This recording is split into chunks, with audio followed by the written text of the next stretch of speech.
La herencia maldita. Luis había recibido varias cosas como herencia que le había dejado su madre recién fallecida. Ella había sufrido durante años de una extraña enfermedad que la fue consumiendo hasta morir. Dentro de la herencia recibida estaban una casa, un coche elegante, uno deportivo y varias prendas de oro puro.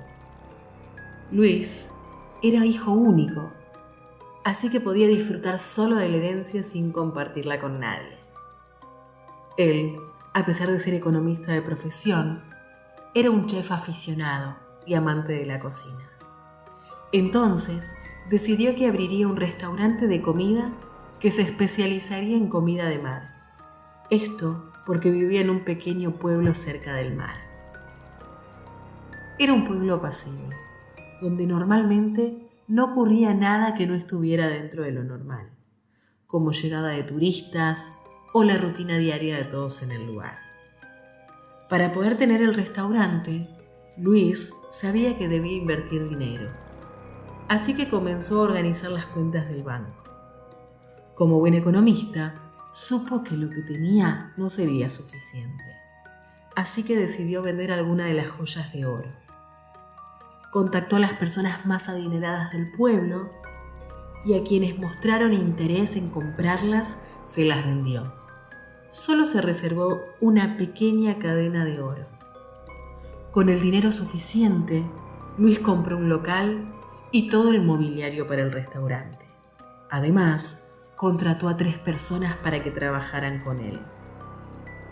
Todo marchaba excelente para que Luis abriera su negocio. Al ser un pueblo pequeño, la novedad del nuevo negocio causó curiosidad. Así que cuando Luis abrió su restaurante, el lugar se llenó de personas que querían probar la comida. Todo marchaba de maravilla en el lugar.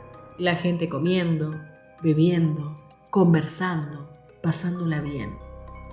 Luis había decidido ponerse la cadena de oro que heredó de su madre y así lucirla en su negocio. Él se esmeró para saludar a quienes acudieron al restaurante, incluidas las personas que le habían comprado las prendas. Al llegar a una de las mesas individuales, notó a un hombre de contextura gruesa y fornida. Su aspecto lo delataba como un forastero. Luis se acercó amablemente a saludarlo. Sin embargo, no recibió la misma amabilidad por parte del forastero.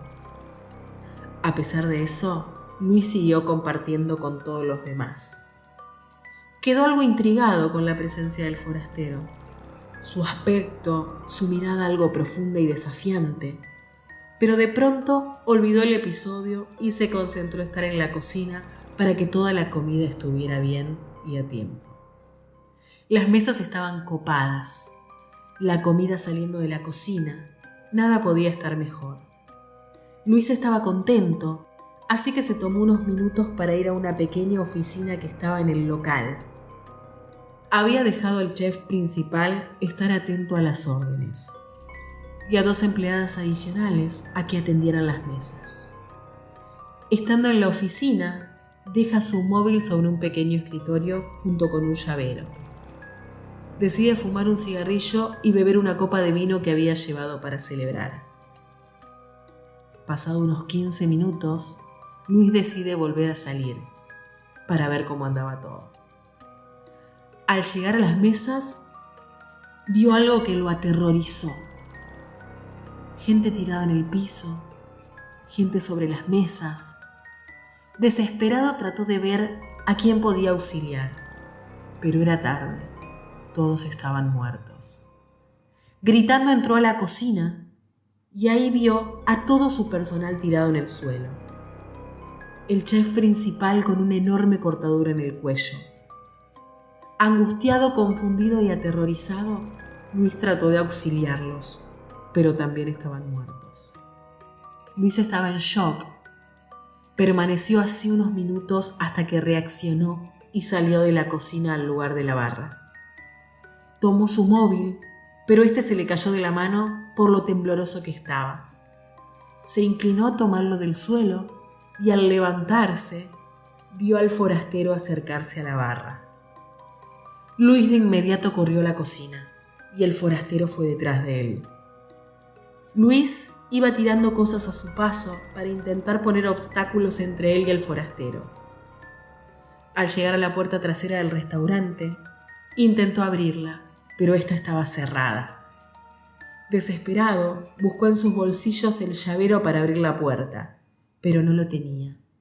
Recordó que lo había dejado en la oficina y para buscarla tenía que volver. Estaba aterrado y su terror fue mayor cuando vio al forastero acercarse a él. Luis le gritaba y le lanzaba todo lo que tenía cerca, pero el forastero no se detenía. Avanzaba lentamente hacia Luis con un rostro poseído. Su mirada era fija hacia Luis. En un desesperado intento, Luis voltea unos estantes que trancan el paso entre él y el forastero, y desesperado intenta golpear la puerta de salida, pero es en vano. Él le grita al forastero para que se detenga y además para saber por qué hacía todo eso. Aquellas palabras detuvieron al forastero por un momento. La voz del forastero parecía las de alguien del más allá. Le dijo a Luis que había ido a buscar venganza de él. Luis no entendía. Pero lo que dijo el forastero lo dejó en shock. La madre de Luis había sido enfermera que se había dedicado a cuidar personas en sus casas. Una de las personas había sido un anciano con mucho dinero a quien ella le robó todas las joyas y lo engañó para quitarle sus posesiones. Así fue como pudo tener dinero y dejarle herencia a Luis. El forastero estaba poseído por el espíritu del anciano, quien regresó a buscar sus joyas. Solo le faltaba una cadena, que era la que Luis tenía en su cuello. Luis entendió y antes de que el forastero llegara a la puerta donde él estaba, se quitó la cadena y se la arrojó. El forastero recogió la cadena, miró a Luis, sonrió de manera macabra, se dio vuelta y se marchó. Luis permaneció por unos minutos en silencio y luego temerosamente caminó por toda la cocina mirando los cadáveres de sus empleados. Y al salir, la de las personas en el piso y en las mesas. No salía de su asombro. Lo que debió ser uno de los mejores días de su vida y de su negocio se convirtió en su peor pesadilla, gracias a una herencia maldita que le había dejado su madre.